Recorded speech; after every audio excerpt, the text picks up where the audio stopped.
Today on the Ask BP podcast, we're talking about how do you invest in real estate when you're not a young whippersnapper like me. Stay tuned. You're listening to another Bigger Pockets Ask BP podcast, where you'll hear short, direct answers to your biggest real estate questions. Submit your question today on Facebook, Twitter, or the Bigger Pockets forums by using hashtag AskBP. And don't forget to pick up your copy of The Ultimate Beginner's Guide to Real Estate Investing and other great content when you sign up for your free account at biggerpockets.com. With that, let's get to the show. What is going on, everyone? My name is Brandon here with the Ask BP podcast. Thanks for joining me today. I wanted to talk to you today about the idea of investing in real estate when you're later in life. You know, I'm a young guy. I teach a lot of people about investing when you're, young and able to hustle, and maybe you're not even married yet and you can house hack and do all these cool strategies because you're young. But what about the old guys and the middle-aged guys? Like, what do you do when you're over 40, we'll say? How do you invest in real estate when you're over 40?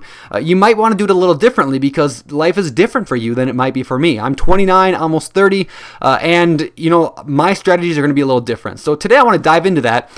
First of all, understand that most things still work. People are living long these days. So get out of thinking that it's too late for me to invest because I'm already 55 years old. You're going to live till 100. You're probably going to live till 100. You've got 45 years ahead of you.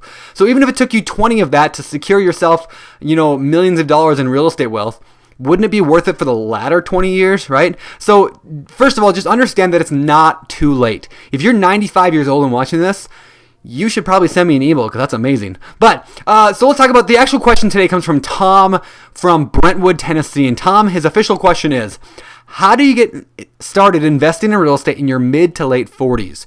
Can you still build enough of a portfolio to retire early? What is the best way for someone in that situation? So I like this question a lot because my parents are kind of in this situation. They're in their mid 50s at this point, and they're slowly getting to the idea of real estate. Can they supplement their retirement because of real estate? The great thing is that generation, the older generation, I believe, anyway, this is kind of opinion, but I believe you guys will have Social Security to be able to help you out in your older age, in your retirement. You will be able to draw on Social Security. Now, will my generation? I'm not so confident. Will the next generation below me? Probably not. Unless they figure out a way to fix it, it's most likely a going bankrupt sort of a situation. Ponzi scheme, the word gets tossed around often. So, you've probably got Social Security to rely on. Now, you shouldn't rely on only that because that's a miserable existence. So, you might have a pension at work, you might have whatever else. But what if you want to retire early? What if you're in your early 40s like Tom here, or mid to late 40s and wants to retire early? So, first of all, it is entirely possible to build significant wealth in real estate in a short time. I don't care if you're 50 or if you're 20, right? So I started when I was 21-ish years old. I think I was like 21 when I bought my first house. And by the time I was 27, I was able to not have to work anymore. I had enough cash flow. I didn't have to have a job anymore. So it took me, 6-7 years, something like that, to officially, 5, 6, 7 years, somewhere, to officially quote unquote retire. Now I wasn't sitting on the beach, relaxing with millions of dollars, but I had enough that I could survive without having a job. Now, if you could add that kind of life to whatever you're getting from Social Security or from whatever else, you could do pretty well for yourself. You could probably retire early. So it's not going to happen this week. It's not going to happen this year probably, but you could probably add enough passive income to supplement your retirement in an amazing way to be able to live very, very well for the rest of your life. However, you are going to have to hustle like a young person. And so, are you willing to do that? Are you willing to? I know you've got a big, busy life. You probably have kids and family. Maybe you even got grandkids on the way. I understand that life gets busy.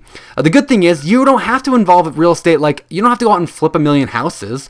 I mean, you could buy just a couple really good, solid deals a year, maybe even one a year. I wrote this, a long time ago, I wrote this ebook, probably 4 years ago now, that kind of outlined my strategy of how I did this, how I built my rental portfolio up to be able to provide the cash flow that it does. It's called 7 Years to 7-Figure Wealth.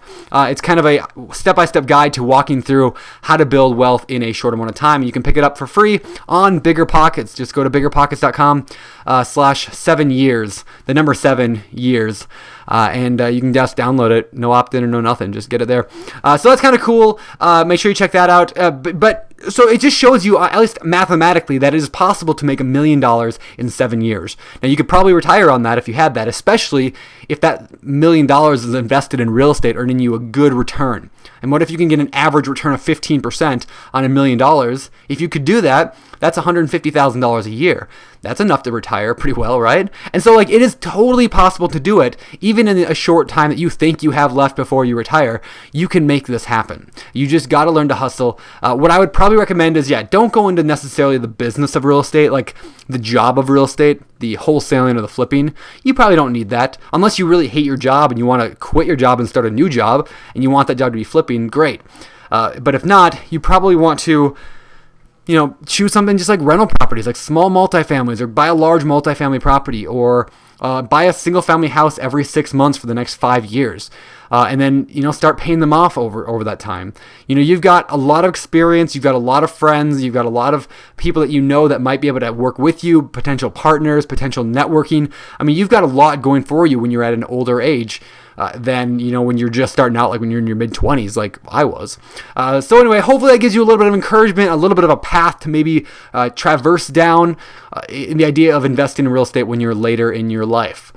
So before we get out of here, I'm going to do today's success quote, and it comes from good old Robert Louis Stevenson.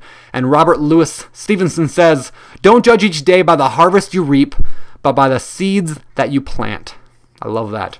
So let's get out of here. Remember, in your pursuit of your dreams, don't just learn like you're doing right now, but take action. For the Ask BP podcast, this is Brandon, signing off. You've just heard another episode of the Bigger Pockets Ask BP podcast. Submit your question today on Facebook, Twitter, or the Bigger Pockets forum by using hashtag AskBP. And for more incredible real estate investing tools and education, including a free download of our book, The Ultimate Beginner's Guide to Real Estate Investing, head over to biggerpockets.com and sign up for your free account today. We'll see you on the next show.